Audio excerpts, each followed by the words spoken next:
نحمده ونصلي على رسوله الكريم اما بعد فاعوذ بالله من الشيطان الرجيم بسم الله الرحمن الرحيم رب اشرح لي صدري ويسر لي امري واحلل عقدة من لساني يفقهوا قولي۔ السلام علیکم ورحمۃ اللہ وبرکاتہ۔ رسول اللہ صلی اللہ علیہ وسلم نے فرمایا، جس نے سورۃ الکہف کی تلاوت ایسے کی جیسے وہ نازل ہوئی تو یہ اس کے لیے قیامت کے دن اس کی اقامت گاہ سے مکہ تک نور کا سبب بنے گی، اور جس نے اس سورت کی آخری 10 آیات پڑھی اور پھر دجال نکل آیا تو اسے کوئی نقصان نہ پہنچا سکے گا۔ یہ سورت سکینت نازل کرنے والی سورت ہے۔ صحیح بخاری میں آتا ہے، براء ابن عازب سے وہ کہتے ہیں کہ ایک شخص نے سورۃ الکہف پڑھی تو اس کے گھر میں بندھا ہوا ایک جانور یعنی اس کا گھوڑا بدکنے لگا۔ اس پر اس نے سلامتی کی دعا کی تو اچانک اس کے سر پر ایک ابر سایہ کیا ہوا تھا، یا جیسے ایک شینڈلیئر سا۔ اس نے نبی صلی اللہ علیہ وسلم سے اس کا ذکر کیا تو آپ نے فرمایا، اے شخص تو پڑھتا ہی رہ، کیونکہ یہ تو طمانینت اور سکینت تھی جو قرآن پڑھنے کی بدولت اتری تھی۔ ویسے تو قرآن مجید کا کوئی حصہ بھی پڑھا جائے تو اس سے اطمینان اور تسکین حاصل ہوتی ہے، لیکن خاص طور پر سورۃ الکہف، کیونکہ سورۃ الکہف میں 7 رحمتوں کا ذکر ہے، اور یوں یہ ہفتے کے 7 دنوں کے لیے کافی ہو جاتی ہیں۔ آیت نمبر 16 میں آتا ہے، ینشر لکم ربکم من رحمتہ، تمہارا رب تمہارے لیے اپنی کچھ رحمت کھول دے گا۔ آیت 10 میں آتا ہے، ربنا آتنا من لدنک رحمہ، اے ہمارے رب ہمیں اپنے پاس سے کوئی رحمت عطا فرما۔ آیت نمبر 58 میں آتا ہے، وَرَبُّكَ الْغَفُورُ ذُو الرَّحْمَةِ، اور تیرا رب نہایت بخشنے والا خاص رحمت والا ہے۔ آیت نمبر 65 میں آتا ہے، آتَيْنَاهُ رَحْمَةً مِّنْ عِنْدِنَا، اسے ہم نے اپنے ہاں سے ایک رحمت عطا کی۔ آیت 81 میں آتا ہے، وَأَقْرَبَ رَحْمَةً، اور جو شفقت میں زیادہ قریب ہو۔ آیت 82 میں آتا ہے، رحمةً مِّن رَبِّكَ، تیرے رب کی طرف سے رحمت کے لیے۔ اور 98 میں آتا ہے، قَالَ هَذَا رَحْمَةٌ مِّن رَبِّي، کہا یہ میرے رب کی طرف سے ایک رحمت ہے۔ تو بہرحال یہ سورت خوشخبری بھی دیتی ہے، سکینت کا باعث بھی ہے، دجال کے فتنے سے بچانے والی بھی ہے، ہر جمعہ کو پڑھنے والے کے لیے نور ہدایت کا باعث ہے، اور خاص طور پر اگر کوئی اس سورت کی ابتدائی 10 آیات یاد کر لے گا تو وہ دجال کے فتنے سے محفوظ رہے گا۔ دجال کا فتنہ اس دنیا میں سب سے بڑا فتنہ ہے، اور اللہ سبحانہ تعالیٰ نے ہمیں یہ سورت ایک ایسی نعمت اور اپنی رحمت کے طور پر عطا کی ہے کہ جس کے ذریعے ہم اس فتنے سے بچ سکتے ہیں۔ سورت کا آغاز الحمدللہ سے ہوتا ہے، الحمدللہ الذی انزل علی عبدہ الکتاب ولم یجعل لہ عوجا، سب تعریف اللہ کے لیے ہے جس نے اپنے بندے پر کتاب نازل کی اور اس میں کوئی ٹیڑھ نہیں رکھی۔ تو گویا آغاز میں قرآن کا ذکر ہے، سورت کا اختتام بھی قرآن کے ذکر پر ہوا ہے۔ قل لو کان البحر مدادا لکلمات ربی لنفد البحر قبل ان تنفد کلمات ربی ولو جئنا بمثلہ مددا۔ تو چونکہ یہ سورت فتنے سے نجات کے لیے ہے، نہ صرف یہ کہ دجال کے بلکہ اور بھی جو فتنے انسان کی زندگی میں آتے ہیں، جیسے مال کا فتنہ، قدرت اور غلبے کا فتنہ، علم کا فتنہ۔ سورت الکہف اپنے نام کے اعتبار سے بھی سمبولک ہے کہ کہف جو ہوتا ہے یا کیو جو ہوتی ہے وہ پناہ لینے کے لیے ہوتی ہے، اور ایسی جگہ پر جہاں اور کوئی بھی چیز انسان کو پناہ نہیں دے سکتی۔ تو اس لیے اس سورت کے اندر بہت سی دلچسپ چیزیں ہیں۔ سورت کا آغاز الحمدللہ سے ہے، اور پھر قرآن مجید کا آغاز بھی الحمدللہ سے ہے، اور یہ سورت قرآن کے مڈل میں ہے، اور پھر قرآن کا دوسرا حصہ ایک طرح سے الحمدللہ سے شروع ہوتا ہے۔ اس کے علاوہ دیگر کچھ اور صورتیں بھی ہیں، جیسے سورت انعام ہے، سورت سبا ہے، سورت فاطر، یہ تمام صورتیں بھی الحمدللہ سے شروع ہوتی ہیں کہ سب تعریف اللہ سبحانہ تعالیٰ کے لیے ہے، اور اللہ ہی کی ذات وہ ذات ہے کہ جو انسان کو ہر طرح کی پریشانیوں اور ہر طرح کے فتنوں سے بچا سکتی ہے، اور اس کے لیے اس نے قرآن جیسی نعمت نازل فرما کر ہمارے لیے فتنوں سے بچنے کا بندوبست فرما دیا۔ فتنہ کیا چیز ہوتی ہے؟ فتنہ عربی کے لفظ فتنہ سے ہے، جو آزمائش کرنے کے لیے آتا ہے، کسی چیز کا کھرا کھوٹا معلوم کرنے کے لیے، یعنی ایسی چیز کہ جس کے ذریعے خیر اور شر میں انسان کا حال پتہ چل جائے کہ انسان کے اندر خیر ہے یا شر ہے۔ ابن العرابی کہتے ہیں کہ فتنے کے کئی معنی ہیں، جیسے آزمانا، مشقت، مال، اولاد، کفر، آپس کا اختلاف، اور آگ سے جلانے کے لیے بھی فتنے کا لفظ استعمال ہوتا ہے، اور یہ بھی کہا گیا ہے کہ فتنے سے مراد ظلم ہے۔ فتنہ کبھی اللہ سبحانہ تعالیٰ کی طرف سے آتا ہے بندے کو جانچنے کے لیے، جیسے کوئی تکلیف آ جاتی ہے، مصیبت، کوئی بیماری، کوئی قتل و غارت، کوئی عذاب یا دیگر ناپسندیدہ چیزیں، اور اگر اللہ کی طرف سے ہوں تو یہ کسی حکمت کی وجہ سے ہوتی ہیں تاکہ بندے کو چھانٹ لیا جائے، اور کبھی انسان کے اپنے طرف سے بھی ہوتا ہے، انسان کے نفس کی طرف سے بھی ہوتا ہے۔ بہرحال دنیا کی زندگی فتنوں اور آزمائشوں کا گھر ہے، اور دنیا میں جو وقت آخرت کے قریب آ رہا ہے تو زیادہ سے زیادہ فتنے ہی آتے چلے جا رہے ہیں۔ معاویہ رضی اللہ عنہ کہتے ہیں کہ میں نے نبی صلی اللہ علیہ وسلم سے سنا، آپ فرما رہے تھے دنیا میں صرف آزمائش اور فتنہ ہی باقی رہ گیا ہے، یعنی ایک فتنے کے بعد ایک اور فتنہ۔ تو چونکہ دنیا کی زندگی اوور آل ہی ایک امتحان ہے، تو اس میں جب سخت امتحان آ جاتے ہیں تو انسان کے لیے بہت ضروری ہوتا ہے کہ وہ کسی کہف کی طرف، کسی کیف کی طرف پناہ لے اور اپنے آپ کو ان فتنوں سے بچائے تاکہ اس کی آخرت محفوظ رہے۔ ابو سعید کہتے ہیں رسول اللہ صلی اللہ علیہ وسلم نے فرمایا، وہ زمانہ قریب ہے جب مسلمان کا بہترین مال بکریاں ہوں گی، جن کو لے کر وہ پہاڑوں کی چوٹیوں اور بارش کے مقامات کی طرف نکل جائے گا اور فتنوں سے راہ فرار اختیار کر کے اپنے دین کو بچا لے گا۔ تو فتنے کے زمانے میں خاص طور پر اللہ تعالیٰ کے احکامات پر عمل کرنا اور اس پر استقامت اختیار کرنا بہت ضروری ہوتا ہے تاکہ انسان اپنی آخرت بچا سکے۔ فتنے کے دور میں دین پر عمل کرنے والے کے لیے اجر بھی بہت زیادہ ہے۔ آپ نے فرمایا، بلا شبہ تمہارے بعد صبر کے دن آنے والے ہیں، ان میں صبر کرنا ایسے ہوگا جیسے آگ کا انگارہ پکڑنا۔ ان لوگوں میں دین کے تقاضوں پہ عمل کرنے والے کو اس جیسے 50 عمل کرنے والوں کے برابر ثواب ملے گا۔ یعنی فتنے کے دور میں اگر کوئی شخص اپنے دین کو تھام کے رکھتا ہے تو اس کے لیے اجر بھی بہت بڑا ہے۔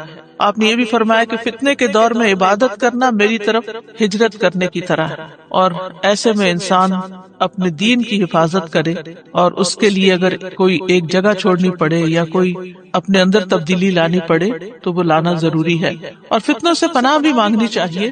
نبی صلی اللہ علیہ وسلم نے فرمایا، اعوذ باللہ من الفتن، میں فتنوں سے اللہ کی پناہ لیتا ہوں، اور ایک اور جگہ پر آتا ہے کہ اعوذ باللہ من سوء الفتن، میں فتنے کی برائی سے اللہ کی پناہ لیتا ہوں۔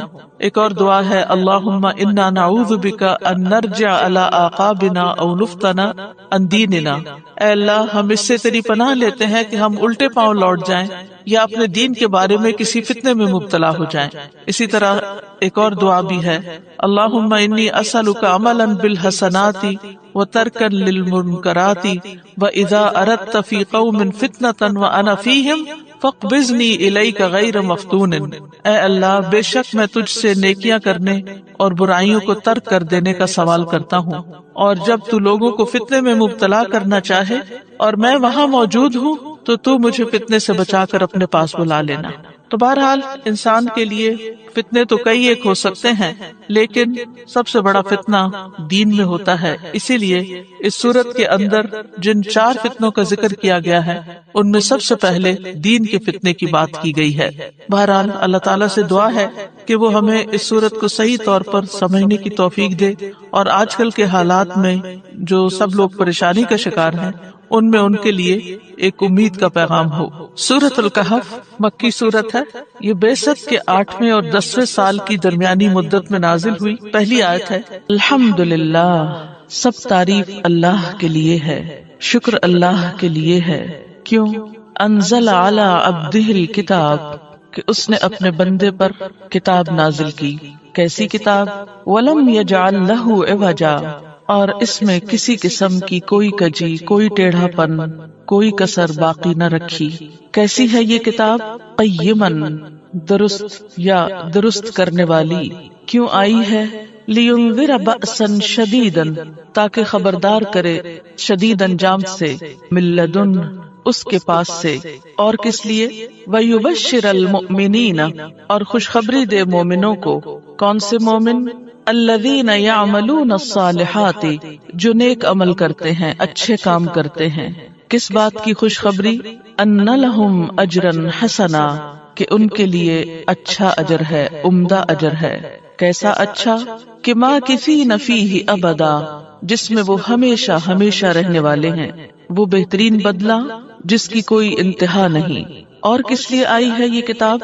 وَيُنذِرَ الَّذِينَ، اور ان لوگوں کو خبردار کر دے جنہوں نے قالوا کہا، کیا کہا؟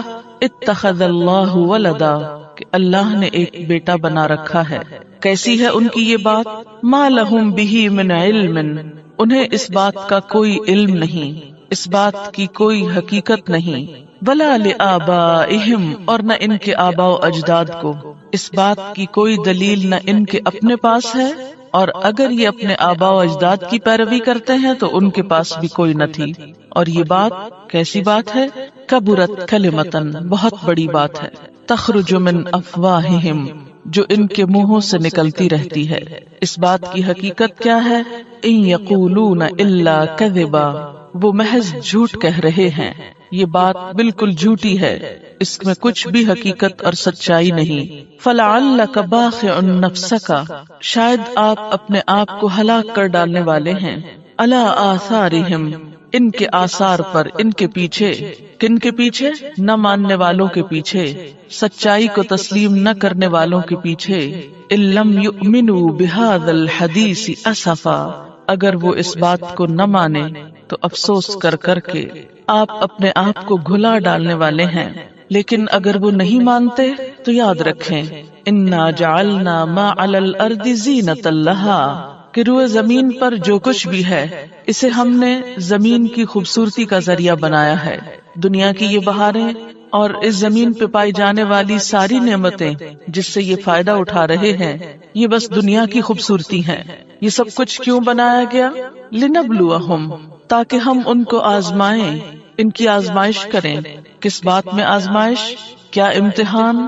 ایہم احسن عملا، کہ ان میں سب سے اچھے عمل کون کرتا ہے، اچھے کام کس کے ہیں۔ پھر کیا ہوگا اس کا انجام؟ وَإِنَّا لَجَاعِلُونَ مَا عَلَيْهَا صَعِيدًا جُرُزًا، کہ اس زمین پر جو کچھ ہے ہم اسے ایک ہموار صاف میدان کر ڈالنے والے ہیں۔ یہ سب کچھ ایک دن ختم ہو کر رہ جائے گا، اور ایسا ختم ہوگا کہ اس کا نشان بھی باقی نہ رہے گا۔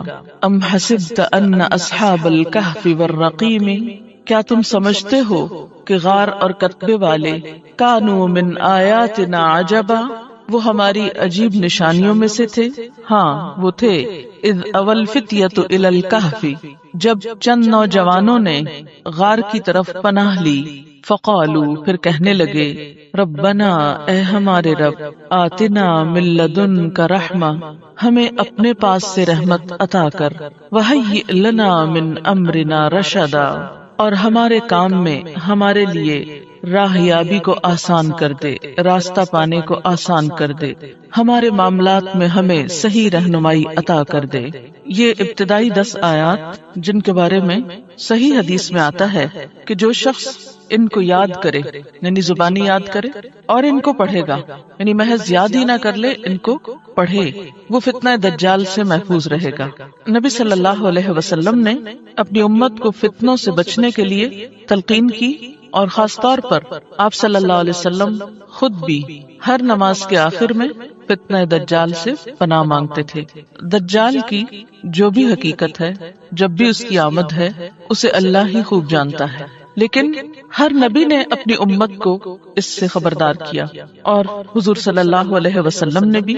اگر ہم دجال کو ایک اہم واقعہ قرار دیں، ایک اہم شخص قرار دیں، تو وہ اپنی جگہ ایک الگ بات ہے، لیکن اگر ہم دجال کے لفظی معنوں پر جائیں تو یہ لفظ دجل سے نکلا ہے، جس کا معنی ہوتا ہے جھوٹ، ملمہ سازی، جس کا معنی یہ ہے کہ کسی چیز کی اصل حقیقت کو بھول جانا، اس کی اصلیت کو نہ جاننا، اور اس کی ظاہریت پر جانا۔ انسان کا جھوٹ اور فریب کا اس طرح شکار ہو جانا کہ حالات، واقعات اور چیزوں کی اصلیت سے انسان بے خبر ہو جائے۔ دجل اور فریب کا یہ کاروبار ہر دور میں رہا ہے۔ دجال ایک بہت بڑا دھوکے باز ہوگا، لیکن اس کے آنے سے پہلے دنیا میں ہر طرف دھوکہ بازی نظر آتی ہے، اور سب سے بڑھ کر انسان خود اپنے آپ کے بارے میں دھوکے میں مبتلا ہے۔ اپنی حقیقت کے بارے میں، اپنی حیثیت کے بارے میں، اپنے آغاز کے بارے میں، اپنے انجام کے بارے میں، دنیا کی حقیقت کے بارے میں. اس پوری صورت کے اندر اسی مرض کا علاج ہے. جو شخص بھی جھوٹ اور فریب کی دنیا سے نکل کر، غیر حقیقی دنیا سے نکل کر حقیقت کو سمجھنا چاہتا ہے تو اس کے لیے ضروری ہے کہ وہ اس کتاب سے رجوع کرے. اسی لیے ہم دیکھتے ہیں کہ ان آیات کے شروع میں اللہ تعالیٰ کی حمد و تعریف بیان کی گئی کہ الحمدللہ، اللہ کا شکر ہے. عام طور پر انسان جب کسی بھی چیز کی حقیقت سے آگاہ ہوتا ہے تو اس کے دل کے اندر ایک شکر کے جذبات پیدا ہوتے ہیں کہ شکر ہے مجھے معلوم ہو گیا، شکر ہے میں نے جان لیا، اگر پتہ نہ چلتا تو میں تو مارا جاتا. تو الحمدللہ، سب شکر اللہ کے لیے، سب تعریف اللہ کے لیے. اور خاص طور پر کس بات پر تعریف؟ سب نعمتوں پر، لیکن سب نعمتوں میں سے بڑی نعمت قل بفضل اللہ وبرحمتہ فبذلک فلیفرحوا ھو خیر مما یجمعون. کہہ دیجئے کہ اللہ کے فضل اور اس کی رحمت پر چاہیے کہ یہ خوشیاں منائیں، یہ ہر اس چیز سے بہتر ہے جسے لوگ سمیٹ رہے ہیں. یعنی دنیا میں جتنی بھی نعمتیں اور جس چیز کے پیچھے لوگ بھاگ رہے ہیں ان سب میں بہترین نعمت یہ کتاب ہے. الحمدللہ الذی انزل علی عبدہ الکتاب. تو اللہ کی تعریف اور اللہ کا شکر خاص طور پر اس بات پر کہ جس نے اپنے بندے پہ یہ کتاب اتار دی. اگر وہ نہ اتارتا، ہمیں اپنے آغاز اور انجام کا علم نہ ہوتا تو ہم کتنے بڑے دھوکے میں مبتلا ہو جاتے اور کتنے بڑے نقصان سے دوچار ہوتے. اور کتاب بھی ایسی اتاری کہ وَلَمْ يَجْعَلْ لَهُ عِوَجًا، جس میں کسی قسم کا کوئی ٹیڑھا پن نہیں، کوئی غلطی نہیں، کوئی کمی نہیں، کوئی کجی نہیں، کوئی کسر نہیں. ہر سوال کا جواب اس میں موجود ہے. ہر بات کی حقیقت کو کھول کر بیان کر دیا گیا جو بھی انسان کے لیے ضروری تھی. گویا کوئی بھی شخص جو اس کتاب سے فائدہ اٹھانا چاہے وہ پورے اعتماد کے ساتھ، پورے یقین کے ساتھ، پورے اطمینان کے ساتھ اس سے فائدہ اٹھا سکتا ہے، کیونکہ لا ریب فیہ، اس میں کوئی شک نہیں، کوئی غلط بات نہیں. یہ ہر جھوٹ، فریب، عیب سے پاک ہے. وَلَمْ يَجْعَلْ لَهُ عِوَجًا، قیماً، بالکل درست ہے. اور قیم درست رکھنے والی ہے، یعنی خود بھی درست ہے اور جو شخص اس سے اپنا تعلق ہموار کر لے، اس کو پکڑ لے، اس کے حالات بھی درست کر دیتی، اس کی سمت بھی، اس کی ڈائریکشن بھی درست کر دیتی، اس کے انجام کو درست کر دیتی. اس کتاب کے آنے کا مقصد کیا ہے؟ لِيُنذِرَ بَأْسًا شَدِيدًا مِّن لَّدُنْهُ، تاکہ اللہ تعالیٰ اپنے بندوں کو برے انجام کے لیے جو اس کی نافرمانی کریں، جو جھوٹ اور فریب میں زندگی گزاریں، ان کو بالآخر جو بہت بڑے عذاب کا سامنا کرنا ہے اس سے پہلے ہی خبردار کر دے، اس سے پہلے کہ لوگ دھوکے میں خود کو مبتلا رکھ کے اس شدید انجام کو پہنچے. بأسن شدیدن کو، اس کے بارے میں یہ انہیں دنیا میں ہی خبردار کرنے والی بہت بڑا علام ہے، بہت بڑی آگاہی ہے. وَيُبَشِّرَ الْمُؤْمِنِينَ الَّذِينَ يَعْمَلُونَ الصَّالِحَاتِ، اور اس کے ساتھ ساتھ یہ کتاب خوشخبری بھی دیتی ہے. صرف ڈراتی ہی نہیں بلکہ خوشخبری بھی دیتی. لیکن خوشخبری کس کے لیے ہے؟ جو اس کتاب پر ایمان لے آئیں، اس کے بھیجنے والے پر ایمان لائیں، جو آخرت کے دن پر ایمان لائیں، جس بندے پہ کتاب اتاری گئی اور جو فرشتہ لے کر آیا ان سب پر ایمان لائیں، اور ان کو مان کر الذین یعملون الصالحات، عمل بھی اچھے کریں، ان لہم اجرا حسنا، کہ ان کے لیے اچھا اجر ہے. تو جو شخص اپنی آخرت کو بہتر بنانا چاہتا ہے پھر اس کے لیے اس کے سوا کوئی چارہ نہیں کہ وہ اس کتاب کو ماننے کے بعد اس کے مطابق اپنی زندگی کو بھی ڈھالے. اور بہترین اجر کی سب سے بڑی خصوصیت کیا ہے؟ کہ وہ کبھی ختم نہ ہوگا. دنیا میں بہت ساری چیزیں بہت اچھی لگتی ہیں انسان کو اور انسان چاہتا ہے کہ وہ اس سے کبھی جدا نہ ہو، الگ نہ ہو، لیکن دنیا میں کسی بھی نعمت کا ملنا اگر وقتی خوشی ہے تو اس کے چھننے کا خوف ہی ساتھ لاحق ہو جانا اس کی ساری خوشی کو ختم کر دیتا ہے. مگر جنت کی اصل خوبصورتی کیا ہے کہ ماکثین فیہ ابدا، وہ اچھا بدلہ انسان کے ہاتھ سے کبھی جانے والا نہیں. اور یہ کتاب خاص طور پر خبردار کرنے کے لیے ہے ان لوگوں کو الذین قالوا اتخذ اللہ ولدا، جنہوں نے کہا کہ اللہ نے بیٹا بنا رکھا ہے یا اللہ نے اولاد بنا رکھی. لینذر بأسا شدیدا میں ساری اقوام کی طرف اشارہ ہے، پوری انسانیت کو خبردار کرنے کے لیے. اور پھر آپ دیکھیے کہ اگلی آیت میں خصوصیت کے ساتھ ان لوگوں کی طرف اشارہ ہے الذین قالوا اتخذ اللہ ولدا، جو اللہ تعالیٰ کے لیے اولاد قرار دیتے ہیں. اور اس میں نمبر 1 نصارہ ہے، جو حضرت عیسیٰ علیہ السلام کو اللہ تعالیٰ کا فرشتہ، آسمان، زمین، تمام ہوائیں، پہاڑ اور سمندر جمعہ کے دن سے ڈرتے رہتے ہیں، کیونکہ ان کو یہ ہوتا ہے کہ کہیں قیامت نہ آ جائے۔ دعا کی قبولیت کا دن ہے۔ رسول اللہ صلی اللہ علیہ وسلم نے جمعہ کے دن کے ذکر میں ایک دفعہ فرمایا کہ اس میں ایسی گھڑی ہے، اگر ٹھیک اس گھڑی میں بندہ مسلم کھڑا ہو کر نماز پڑھے اور اللہ تعالیٰ سے کوئی چیز مانگے تو اس چیز کو ضرور عطا کرتا ہے، یعنی وہی چیز ایز اٹ از مل جاتی ہے۔ طہارت کا دن ہے۔ حدیث میں آتا ہے جس نے جمعہ کے دن غسل کیا وہ اگلے جمعے تک طہارت میں رہے گا۔ دین کی تکمیل کا دن ہے۔ جس دن یہ آیت نازل ہوئی تھی الیوم اکملت لکم دینکم، اس دن جمعہ بھی تھا اور عرفہ کا دن بھی تھا، اور یہ دونوں دن مسلمانوں کی عید کے دن ہیں۔ امت محمدیہ کے لیے جمعہ کا دن بڑا اہمیت کا حامل ہے۔ رسول اللہ صلی اللہ علیہ وسلم نے فرمایا جو لوگ ہم سے پہلے تھے اللہ نے انہیں جمعے کی راہ سے ہٹا دیا، اس لیے یہود کے لیے ہفتے کا دن ہو گیا، نصارہ کے لیے اتوار کا۔ پھر اللہ ہمیں اس دنیا میں لایا اور جمعے کے دن کی طرف ہماری رہنمائی فرمائی۔ اس نے جمعہ، پھر ہفتہ، پھر اتوار رکھا۔ جس طرح وہ عبادت کے دنوں میں ہم سے پیچھے، اسی طرح قیامت کے دن بھی وہ ہم سے پیچھے ہوں گے۔ اہل دنیا میں سے ہم سب کے بعد ہیں اور قیامت کے دن سب سے پہلے ہوں گے، جن کا فیصلہ باقی مخلوقات سے پہلے کر دیا جائے گا، یعنی مسلمانوں کا فیصلہ جلد کر دیا جائے گا۔ یہود ہم پر کسی چیز کے معاملے میں ایسا حسد نہیں کرتے جیسے ہم پر جمعے کے دن کا حسد کرتے ہیں، جس کی اللہ نے ہماری رہنمائی فرما دی اور وہ خود اس سے ہٹ گئے، اور قبلے پر حسد کرتے ہیں جس کی طرف اللہ نے ہماری رہنمائی فرما دی اور وہ اس سے ہٹ گئے، اور ہمارے امام کے پیچھے آمین کہنے پر حسد کرتے ہیں۔ افضل نماز جمعے کے دن کی فجر کی نماز ہے۔ اللہ کے ہاں سب سے افضل نماز جمعے کے دن کی نماز فجر ہے، جسے با جماعت ادا کیا جائے، خصوصاً مردوں کے لیے۔ جمعہ کے دن فوت ہونے کا اجر کیا ہے؟ جو مسلمان جمعہ کے دن یا جمعے کی رات میں فوت ہو جائے، رات یاد رکھیے پہلے آتی ہے، اللہ اسے قبر کے فتنے سے بچا لیتا ہے۔ اچھا، یہ اس دن فوت ہونے سے ہوتا ہے، یہ نہیں کہ 2 دن پہلے فوت ہو اور آپ لاش کو مورچری میں رکھ دیں کہ جمعے کو دفنائیں گے، نہیں، یہ نہیں کرنا چاہیے، الا یہ کہ عام دنوں میں کوئی جنازہ ہی پڑھنے والا نہیں تو، اور یا کوئی مسئلہ ہے خاص، ورنہ پسندیدہ یہی ہے کہ جس دن کوئی فوت ہو اسی دن اس کو دفنا دیا جائے، دیر نہ کی جائے۔ قیامت جمعے کے دن آئے گی، تمام جانور جمعے کے دن صبح ڈرتے ہیں۔ قیامت کے دن جمعہ کا دن اور جمعہ پڑھنے والے کیسے ہوں گے؟ یعنی قیامت چونکہ جمعے کے دن آئے گی نا، تو اس دن پھر جمعہ پڑھنے والوں کا حال کیا ہوگا؟ وہ خوش ہوں گے، یعنی پریشانی سے بچ جائیں گے۔ رسول اللہ صلی اللہ علیہ وسلم نے فرمایا بے شک اللہ قیامت کے روز ہفتہ کے دنوں کو ان کی مخصوص شکل میں اٹھائے گا۔ جمعہ کا دن حسین اور چمکتا دمکتا ہوگا۔ اہل جمعہ اس کو ایسے گھیر لیں گے جیسے دلہن کو دلہا کی طرف رخصت کرتے وقت گھیر لیا جاتا ہے۔ کتنا بڑا کراؤڈ ہوتا ہے اس کے ساتھ چل رہا ہوتا ہے نا۔ جمعہ کا دن اپنے اہل کے لیے روشنی کرے گا اور وہ اس کی روشنی میں چل رہے ہوں گے، یعنی وہ روشن ہو جائے گا اور اہل ایمان جو آس پاس ہوں گے اس کے، ان کے لیے روشنی ہو جائے گی۔ ان کے رنگ برف کی طرح سفید ہوں گے، ان کی خوشبو کستوری کی طرح مہک رہی ہوگی۔ وہ کافور کے پہاڑوں میں گھسے ہوئے ہوں گے، جن و انس انہیں دیکھ رہے ہوں گے، اور وہ تعجب کی وجہ سے نگاہ نیچی نہیں کریں گے کہ جنت میں داخل ہو جائیں گے، اور ثواب کی امید سے آذان دینے والوں کے علاوہ کوئی بھی ان کے اس مقام اور مرتبے تک نہیں پہنچ سکے گا۔ جو اس دن کو امپورٹنس دیتا ہے، اس کے لیے صبح سے تیاری کرتا ہے، نہانا، دھونا، کپڑے تبدیل کرنا، سورۃ کہف پڑھنا، خوشبو لگانا، درود شریف کی کثرت کرنا، پھر جمعہ کی نماز کے لیے جانا، یعنی اس دن کو یہ نہ سمجھا جائے جیسے کوئی بھی دن ہے کہ وہی ہماری روٹین۔ ہمارے یہاں تو مشکل یہ کہ عید کا دن بھی لوگ سو کے گزار دیتے ہیں اور اس پہ خوش نہیں ہوتے اور اہتمام نہیں اس طرح کرتے۔ جنت میں جمعہ کے دن کی فضیلت، بڑی خوبصورت حدیث ہے یہ۔ رسول اللہ صلی اللہ علیہ وسلم نے فرمایا میرے پاس جبریل علیہ السلام تشریف لائے اور ان کے ہاتھ میں سفید شیشہ تھا جس میں ایک سیاہ نقطہ تھا۔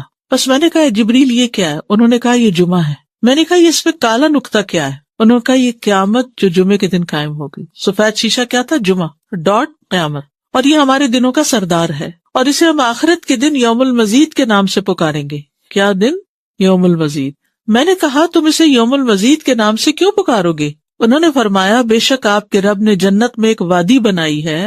جنت میں ایک وادی ہے۔ وادی کیا ہوتی ہے؟ پہاڑوں کے بیچ میں وادیاں کتنی خوبصورت ہوتی ہیں، تو جنت میں ایک وادی ہوگی جو سفید مسک سے بھی زیادہ خوشبودار۔ پس جب جمعہ کا دن ہوگا تو اللہ تبارک و تعالی اعلی علیین سے اپنی کرسی پر نزول فرمائیں گے، پھر کرسی کے ارد گرد نور کے ممبر ہوں گے، نبی آئیں گے یہاں تک کہ اس پر بیٹھ جائیں گے، پھر اللہ ممبروں کے ارد گرد سونے کی کرسیاں ڈالیں گے، صدیق اور شہداء آئیں گے یہاں تک کہ وہ ان پر بیٹھ جائیں گے، پھر اہل جنت آئیں گے یہاں تک کہ ٹیلوں پہ بیٹھ جائیں گے، بس ان کے لیے ان کا رب تبارک و تعالی اپنا جلوہ فرمائے گا، یہاں تک کہ وہ اس کے چہرے کی طرف دیکھیں گے. وہ فرمائے گا مجھ سے مانگو، چنانچہ وہ اس سے مانگیں گے یہاں تک کہ ان کی خواہش ختم ہو جائے گی، کچھ بھی دل میں اور نہیں ہوگا. تو وہ اس وقت اپنے پاس سے ان کے لیے وہ کچھ کھولے گا جسے کسی آنکھ نے نہیں دیکھا اور کسی کان نے نہیں سنا اور نہ کسی انسان کے دل پر ایسا گزرا. یہ اتنے وقت میں ہوگا جتنا وقت جمعہ کے دن لوگوں کے واپس ہونے میں لگتا ہے،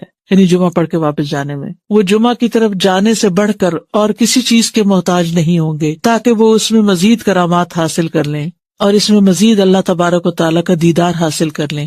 اسی لیے اسے یوم المزید کے نام سے پکارا جائے گا.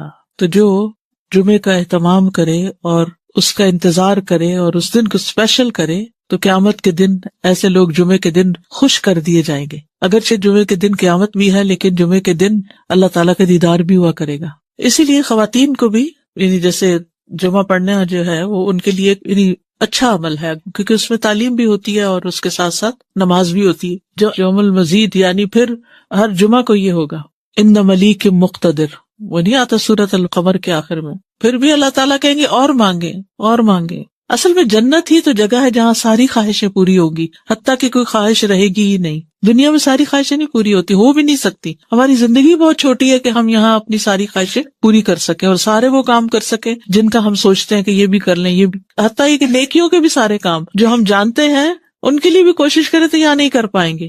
جی وادی کا ذرہ ذرہ، اور پھر وہ مست کی ہوگی اور وہ کالے پہاڑ نہیں ہوں گے بلکہ چمکدار. ایک تصور میں آتے ہی ایک عجب سی کیفیت ہوتی ہے. بالکل. نماز جمعہ کی فرضیت. سابقہ امتوں پر بھی جمعہ فرض تھا، پچھلی امتوں پر بھی جمعہ فرض تھا. رسول اللہ صلی اللہ علیہ وسلم نے فرمایا بے شک اللہ نے ہم سے پہلے لوگوں پر بھی جمعہ فرض کیا تھا لیکن وہ اس میں اختلاف کرنے لگے اور اللہ نے ہمیں اس معاملے میں رہنمائی عطا فرمائی. چنانچہ اب لوگ اس دن کے متعلق ہمارے تابع ہیں. کل کا دن یہودیوں کا ہے ہفتہ اور پرسوں کا دن عیسائیوں کا ہے. ہر مسلمان پر فرض ہے جمعہ. آپ نے فرمایا جمعہ ہر مسلمان پر جماعت کے ساتھ لازم ہے سوائے 4 طرح کے لوگوں کے: غلام، مملوک، عورت، بچہ یا مریض.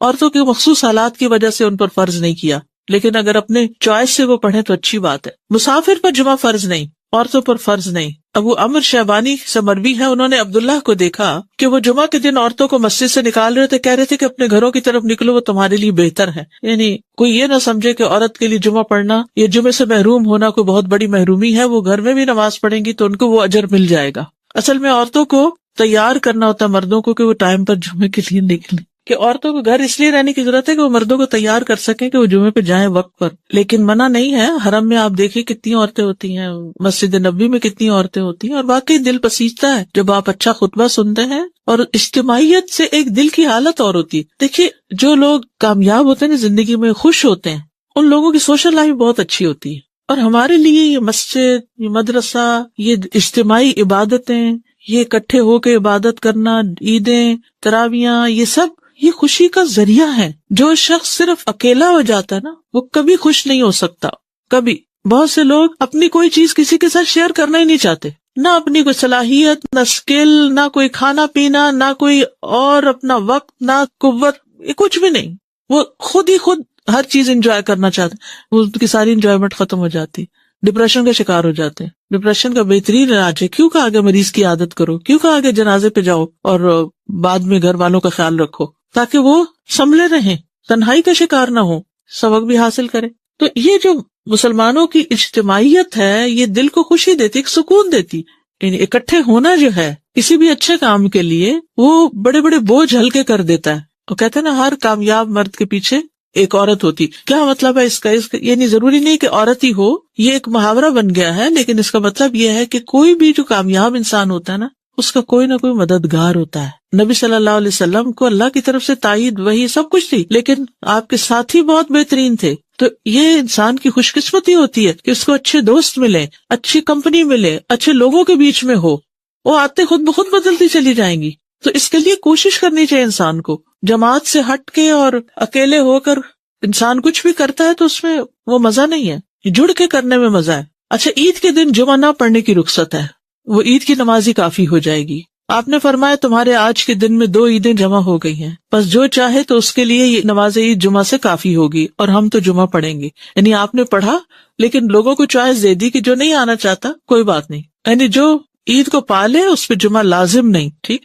نماز جمعہ کی اہمیت. جمعہ کی طرف آنے کا حکم قرآن مجید میں اللہ تعالیٰ فرماتے ہیں، اے لوگو جو ایمان لائے ہو، جب جمعہ کے دن نماز کے لیے آذان دی جائے تو اللہ کے ذکر کی طرف لپکو اور خرید و فروخت چھوڑ دو، یہ تمہارے لیے بہتر ہے اگر تم جانتے ہو، یعنی مالز میں مت گھومو پھرو، نماز کی طرف دوڑو۔ نبی صلی اللہ علیہ وسلم کی ایسے شخص کے لیے ناراضگی ہے جو جمعہ کی نماز میں حاضر نہ ہو۔ ایسے لوگوں کے لیے فرمایا جو جمعہ سے پیچھے رہ جاتے ہیں کہ البتہ تحقیق میں نے ارادہ کیا کہ میں ایک آدمی کو حکم دوں کہ وہ لوگوں کو نماز پڑھائے، پھر میں ایسے آدمیوں کے گھروں پر آگ لگا دوں جو جمعہ سے پیچھے رہ جاتے ہیں۔ اتنی ناراضگی کا اظہار کیا۔ جمعہ چھوڑنے کی سزا، حضرت عبداللہ بن عمر اور ابو ہریرہ بیان کرتے ہیں کہ انہوں نے رسول اللہ صلی اللہ علیہ وسلم کو ان کے ممبر کی سیڑھیوں پر فرماتے ہوئے سنا، لوگ جمعے چھوڑنے سے باز آ جائیں ورنہ اللہ ان کے دلوں پہ مہر لگا دے گا، پھر وہ غافلوں میں سے ہو جائیں گے۔ اذان سننے کے باوجود جمعہ کے لیے نہ آنے کی سزا، وہ بھی کیا ہے؟ دلوں پہ مہر اور غفلت میں مبتلا ہونا۔ ایک اور حدیث میں آتا ہے جس نے متواتر 3 جمعے ترک کیے تو تحقیق اس نے اسلام کو اپنے پس پشت ڈال دیا، یعنی اس کو اسلام سے کوئی تعلق نہیں۔ ایک اور حدیث میں آتا ہے جو شخص سستی کی وجہ سے بلا عذر 3 جمعے چھوڑ دے، اللہ تبارک و تعالیٰ اس کے دل پہ مہر لگا دیتا ہے۔ عقبہ بن عامر سے روایت ہے، وہ کہتے ہیں کہ رسول اللہ صلی اللہ علیہ وسلم نے فرمایا، مجھے اپنی امت کے متعلق کتاب اور دودھ سے خطرہ۔ رسول اللہ صلی اللہ علیہ وسلم نے اس لیے فرمایا تھا، احب الکلام الی اللہ سبحان اللہ و بحمدہ، سب سے پیاری کلام اللہ کے ہاں سبحان اللہ و بحمدہ۔ اور اللہ کے رسول نے فرمایا تھا، من قال سبحان اللہ و بحمدہ 100 مرہ حطت عنہ خطایاہ وان كانت مثل زبد البحر، 100 مرتبہ جو سبحان اللہ و بحمدہ کہہ دے اللہ کو اتنا پسند آتا ہے، اگر سمندر کی جھاگ جتنے بھی گناہ ہوں تو اللہ اس کے گناہوں کو معاف کر دیتے۔ رسول اللہ صلی اللہ علیہ وسلم نے فرمایا تھا، من هاله الليل ان يكابده وجبن عن العدو ان يقاتله او بخل عن ماله فينفقه، جو رات کو تہجد نہیں پڑھ سکتا، مال خرچ نہیں کر سکتا، دشمن سے جہاد نہیں کر سکتا، فليكثر، اس کو چاہیے یہ کلمہ پڑھ لے، سبحان اللہ وبحمدہ، فإنها أحب إلى الله من جبل ذهب ينفقه في سبيل الله، پہاڑ جتنا سونا بھی اللہ کی راہ میں دے دے گا، اللہ کو یہ کلمہ اس سے بھی پیارا ہے۔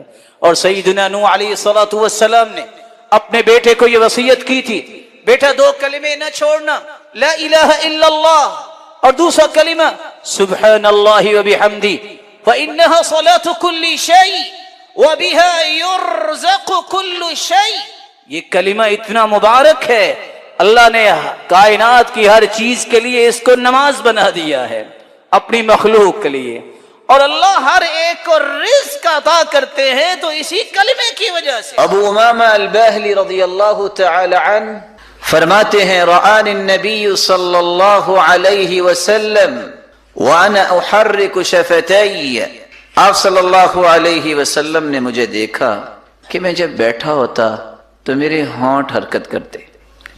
پوچھا، یا ابا امامہ بأي شيء تحرك شفتيك، یہ آپ کی ہونٹ حرکت کرتے مجھے نظر آتے ہیں، کیا پڑھتے ہو؟ قال اذکر اللہ، اللہ کے رسول آپ نے تو فرمایا تھا کہ نجات ملتی اس کو ہے دنیا کی مصیبتوں اور دکھوں اور غموں سے، اور اسی طرح قبر اور حشر سے، جو کثرت سے ذکر کرتا ہے۔ فرمایا، الا اخبرک باکثر بافضل من ذکرک باللیل والنہار، ابو امامہ تم 24 گھنٹے ذکر کرتے رہو دن اور رات، اس سے بھی اچھا اور اس سے بھی افضل ذکر جو 24 گھنٹوں کے اذکار سے بھی زیادہ اجر کا باعث ہے، زیادہ افضل ہے، میں تمہیں نہ بتا دوں؟ کہا، اللہ کے رسول اور کیا چاہیے؟ تو آپ صلی اللہ علیہ وسلم نے فرمایا، تم اگر 24 گھنٹے مسلسل ذکر سے بہتر ذکر چاہتے ہو تو تم یہ کلمہ کہہ دیا کرو، سبحان اللہ عدد ما خلق، سبحان اللہ ملء ما خلق، سبحان اللہ عدد ما فی الارض، سبحان اللہ عدد ما خلق، سبحان اللہ ملء ما خلق، سبحان اللہ عدد ما فی الارض، سبحان اللہ ملء ما فی الارض والسماء، سبحان اللہ ما احصى کتابہ، سبحان اللہ ملء ما احصى کتابہ، سبحان اللہ عدد کل شیء، سبحان اللہ ملء کل شیء، یہ 4 کلمات تم پڑھ لو، اجر اتنا ہی ملے گا کہ 24 گھنٹے تم اللہ کے ذکر ہی کرتے رہے گا۔ رسول اکرم صلی اللہ علیہ وسلم نے دعا کرنے کا طریقہ بھی سکھایا ہے، میں ذرا اختصار سے پیش کی دیتا ہوں۔ سب سے پہلا ادب یہ ہے، ویسے تو آپ چلتے پھرتے بھی دعا کر سکتے ہیں، دل میں بھی دعا کر سکتے ہیں، لیکن اگر آپ باقاعدہ دعا کرنا چاہتے ہیں باوضو ہو جائیے، باوضو ہو کے آپ قبلہ رخ ہو کے بیٹھ جائیے، اپنے ہاتھوں کو اٹھا لیجیے، ہاتھوں کو اٹھانے کے بعد اللہ عز و جلال کی کثرت سے تعریف کیجیے، اور اللہ عز و جلال کی کثرت سے تعریف کرنے کے ساتھ ساتھ اپنے گناہوں کا اعتراف کیجیے، اقرار کیجیے، اللہ میں مانتا ہوں مجھ سے غلطی ہو گئی، چاہتے نہ چاہتے۔ ان العبد اذا اعترف ثم تاب تاب اللہ علیہ، اللہ کے سامنے جو اعتراف کر لیتا ہے اللہ عز و جلال اسے معاف کر دیتے۔ پھر ان کلمات کو تلاش کرو جو کلمات اللہ کے رسول نے سکھائے ہیں، جن کو اسم اعظم کہتے ہیں۔ اسم اعظم کے ساتھ کی گئی دعا رد نہیں ہوتی۔ وہ کون سے کلمات ہیں اسم اعظم کے؟ اللہم انی اسألک بأنی اشہدک انک لا الہ الا انت الاحد الصمد الذي لم يلد ولم يولد ولم يكن له كفوا احد، یہ بھی اسم اعظم۔ دوسرا اسم اعظم اللہم لا الہ الا انت المنان بدیع السماوات والارض یا ذا الجلال والاکرام، یہ بھی اسم اعظم۔ پہلی ابو داود کی روایت اور یہ جامع ترمذی کی۔ اور تیسرا اسم اعظم اللہم انی اسألک بأن لک الحمد لا الہ الا انت وحدک لا شریک لک المنان بدیع السماوات والارض ذو الجلال والاکرام، یہ بھی اسم اعظم۔ یہ سنن ابن ماجہ کی روایت۔ اور سب سے آسان اگر یہ یاد نہیں ہو رہا، وَإِلَٰهُكُمْ إِلَٰهٌ وَاحِدٌ لَا إِلَٰهَ إِلَّا هُوَ الرَّحْمَٰنُ الرَّحِيمُ، یہ بھی اسم اعظم۔ اگر آپ کو یہ بھی مشکل لگتا ہے الف لام میم اللہ لا الہ الا هو الحی القیوم، ان 5 اسم اعظم میں سے کوئی کلمات ضرور اختیار کرے۔ اس کے بعد پھر رسول اللہ صلی اللہ علیہ وسلم پہ درود بھیجے، اور درود بھیجنے کے بعد سب سے پہلے اپنے لیے دعا کریں۔ دعا کرتے وقت ایک بات کو 3 مرتبہ ضرور کہیں۔ آپ صلی اللہ علیہ وسلم کا طریقہ تھا كان اذا دعا دعا ثلاثا واذا تكلم تكلم ثلاثا، جب بھی آپ دعا کرتے تو 3 مرتبہ دعا کرتے، اور دعا میں زور پیدا کریں۔ یہ نہ کہیں اللہ اگر تو چاہتا ہے تو دے دے، نہیں، انہ لا مستکرہ، اللہ کے فیصلوں کو کوئی روکنے والا ہے؟ یہ کہو کہ اللہ مجھے دے، کثرت سے یہ بات کہیں۔ آپ اپنے رب سے مانگ رہے ہیں، اس کے فیصلوں کا کوئی روکنے والا نہیں ہے۔ مت کہیے کہ اللہ اگر آپ چاہتے ہیں تو دے دے، نہیں، اس یقین کے ساتھ دعا کیجئے یا اللہ مجھے یہ چاہیے اور میں نے لے کے ہی جانا ہے۔ تو آئیے ان 8 دلوں کا تذکرہ سنیے جو اللہ کو پسند ہیں، اور میرے اور آپ کے لیے ایک لمحہ فکریہ ہے، ہم بھی ان دلوں کا تذکرہ قرآن کی زبانی سنیں اور پھر سوچیں کہ میں اس وقت کون سے دل کا مالک ہوں، میرا دل کیسا ہے۔ پہلا دل القلب السلیم، سلامتی والا دل جس میں شرک نہیں، کفر سے سلامت، بدعت سے سلامت، ذلت والے کاموں سے سلامت، اللہ کی یاد، اخلاص، آخرت کی فکر، یہ دل اللہ تعالیٰ کو بہت پسند ہے۔ یوم لا ينفع مال ولا بنون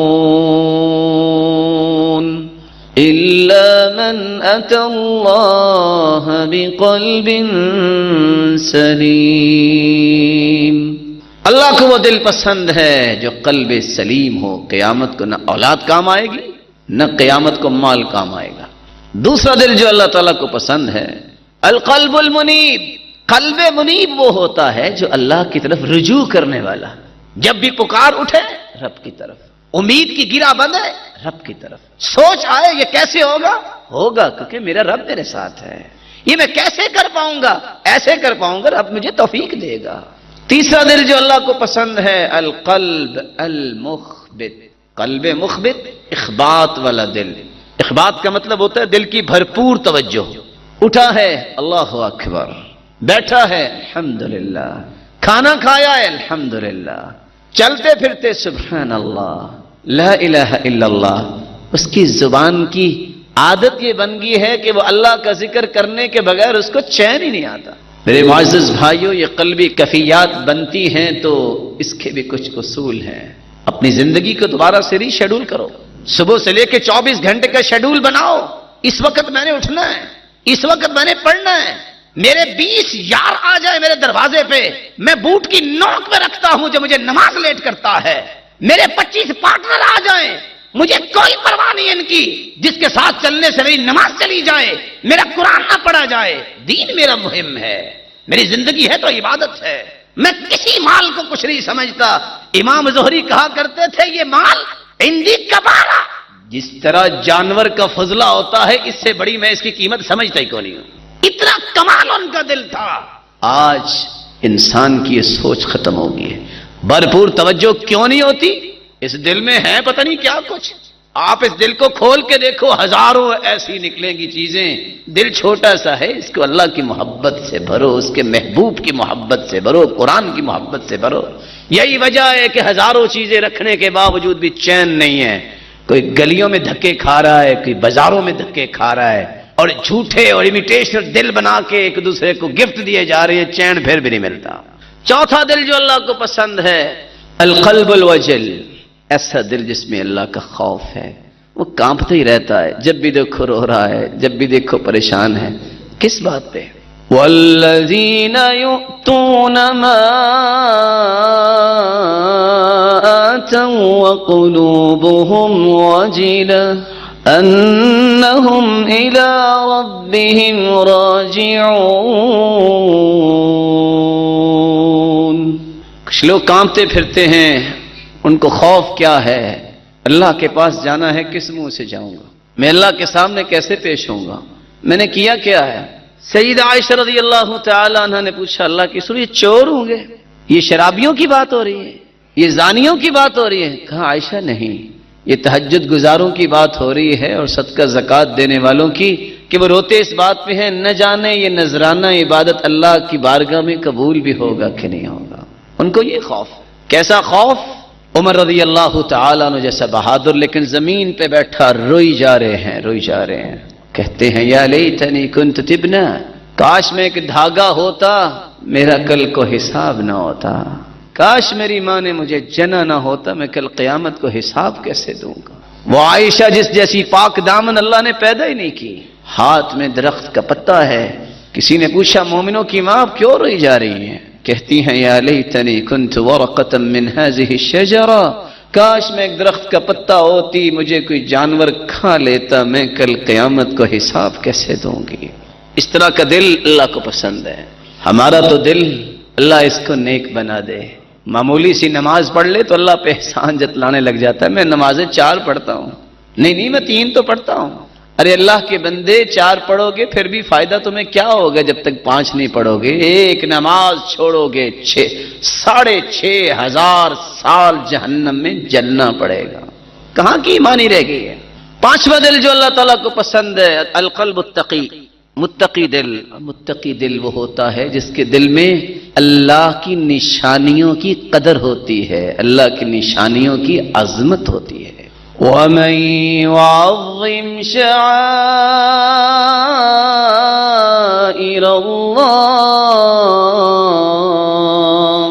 فَإِنَّهَا مِن تَقْوَى الْقُلُوبِ۔ جو اللہ کی شعائر کی عظمت کو اپنے دل میں پیدا کر لیتا ہے، یہ اس کے دل کے متقی ہونے کی نشانی۔ اللہ کے شعائر کون سے ہیں؟ بیت اللہ، مسجد نبوی، بیت المقدس، تمام دنیا کی مساجد، اہل علم، اہل قرآن، علماء، یہ اللہ کی نشانیاں ہیں۔ 6واں دل جو اللہ تعالیٰ کو پسند ہے القلب المہدی، ہدایت یافتہ دل۔ ہدایت یافتہ دل کون سا ہے؟ جو اللہ کے فیصلوں پہ راضی ہونے والا ہے۔ جو میرے رب نے فیصلہ کیا ٹھیک کیا، مجھے وقتی طور پہ سمجھ نہیں آتا لیکن جو فیصلہ کیا ٹھیک کیا۔ اور جو رب کے فیصلے ہیں اس سے پیارے فیصلے ہو ہی نہیں سکتے۔ قرآن مجید میں اللہ رب العزت فرماتے ہیں وَمَن يُؤْمِن بِاللَّهِ يَهْدِ قَلْبَهُ وَاللَّهُ بِكُلِّ شَيْءٍ عَلِيمٌ۔ جس کے دل میں ایمان آ جاتا ہے، ہدایت آ جاتی ہے، اللہ تعالیٰ اس کے دل کو ایسی ہدایت دیتے ہیں اس اطمینان کی وجہ سے، اور وہ ہر چیز کو جانتا ہے، پھر اس کا دل ڈھولتا نہیں ہے۔ ساتواں دل جو اللہ تعالیٰ کو پسند ہے، القلب المطمئن، اطمینان والا دل۔ کیسا اطمینان والا دل؟ جس کے دل میں اطمینان پیدا ہوتا ہے توحید سے، قرآن سے، ذکر سے، عبادت سے، کسی کے ساتھ نیکی کرنے سے، خیر خواہی سے، ہمدردی سے، ہر وقت نیکی کے لیے سوچتے رہنے سے۔ یہ اس کی قلبی کیفیت ہے۔ اس کو چین کھانے سے نہیں آتا، اس کو چین موسیقی سننے سے نہیں آتا، وہ کانوں کی توہین سمجھتا ہے۔ میرے اتنے پیارے کان جس میں قرآن جاتا ہے وہاں موسیقی جائے۔ الذین آمنوا وتطمئن قلوبهم بذکر اللہ الا بذکر اللہ تطمئن القلوب۔ مومنوں کے دلوں کو سکون اور چین ملتا ہے تو اللہ کے ذکر سے ملتا ہے۔ اللہ کا ذکر ہو تو اس چین آئے گا۔ اس دل کے اندر اگر سکون چاہیے تو اللہ کا ذکر کرو۔ آٹھواں اور پسندیدہ دل جو اللہ تعالیٰ کو پسند ہے وہ ہے القلب الحی، زندہ دل۔ ارے مردہ دل بھی کو ہوتا ہے؟ جی مردہ بھی ہوتا ہے۔